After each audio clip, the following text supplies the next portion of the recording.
Aussitôt après ma conversion, je pensais que pour qu'un nouveau converti puisse servir Dieu, il fallait faire beaucoup d'efforts, comme s'il s'agissait de l'implorer pour cela. C'est tout à fait différent du point de vue de Dieu. Il ne va pas nous demander de lui faire une faveur. C'est glorieux pour l'homme de pouvoir servir Dieu. Ainsi, celui qui n'est pas sacrificateur mourra s'il viole le sanctuaire ou l'arche de l'alliance. Les insensés pensent qu'il faut une faveur à Dieu en le servant. Ils croient qu'en lui accordant une partie de leur temps, de leur argent, et en ayant une certaine attitude, ils honorent Dieu. Cela montre simplement combien ils sont ignorants. En réalité, servir Dieu, c'est un honneur et une gloire pour l'homme. C'est véritablement une grâce. Indigne comme je suis, je peux servir Dieu. Quelle bonne nouvelle, quel glorieux évangile. Dans l'Église aujourd'hui, il ne s'agit plus d'un service effectué par quelques prêtres, mais du service de la sacrificature accomplie par le corps dans son ensemble. Israël a failli, même lorsque les Lévites furent séparés du reste du peuple de Dieu. C'est pourquoi nous ne devons pas faire de nouveau une telle distinction aujourd'hui. Chaque enfant de Dieu est un sacrificateur apportant des offrandes spirituelles et des louanges devant Dieu. Quand nous voyons une classe intermédiaire dans l'Église, c'est la secte des Nicolaïtes. La classe d'intermédiaire doit être abolie.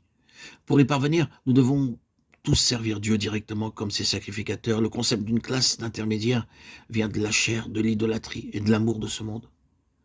Si chacun servait Dieu directement comme sacrificateur, il n'y aurait plus de classe d'intermédiaire. Être chrétien signifie être un sacrificateur. Nous pouvons remarquer que cette classe d'intermédiaire est apparue à cause de la faillite du peuple et d'un désir d'indépendance à l'égard de Dieu. Un groupe d'hommes a eu le désir de servir Dieu. Il s'est soucié des choses du domaine spirituel. L'autre groupe de personnes ne s'occupait que de ce qui était temporel. Ils ont travaillé comme commerçants, enseignants, docteurs ou dans bien d'autres professions. Servir Dieu, ce n'était pas leur affaire. Si quelqu'un est chrétien, il doit aussi servir Dieu en tant que sacrificateur.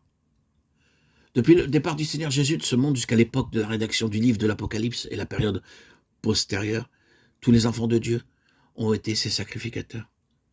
Il n'y a pas eu beaucoup de difficultés dans ce domaine pendant les 3 premiers siècles de l'ère chrétienne. L'histoire de la faillite de l'Église, par l'adhésion de Rome au christianisme, beaucoup de concepts étrangers sont entrés dans l'Église. Celui qui était chrétien recevait la faveur de l'empereur romain. Le commandement du Seigneur, c'était de rendre à César ce qui était à César et de rendre à Dieu ce qui était à Dieu.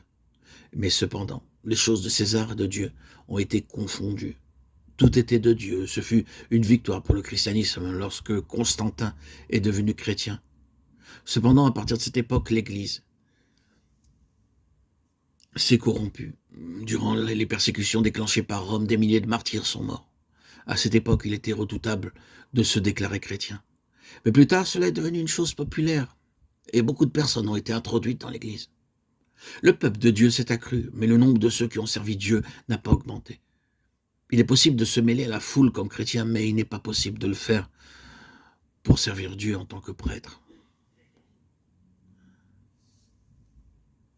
La séparation entre les hommes de l'esprit et les hommes du monde. Il s'est donc produit un grand changement au IVe siècle. Il s'est introduit dans l'Église des gens qui étaient en partie croyants tout en étant les puissants de ce monde. Ils n'avaient aucune intention de servir Dieu. La classe de ceux qui s'occupaient du service spirituel a donc été établie. Nombreux étaient ceux qui pouvaient dire « Oh, nous sommes des séculiers, vous occupez-vous du service spirituel ». C'est ainsi que beaucoup se sont détournés du service de Dieu.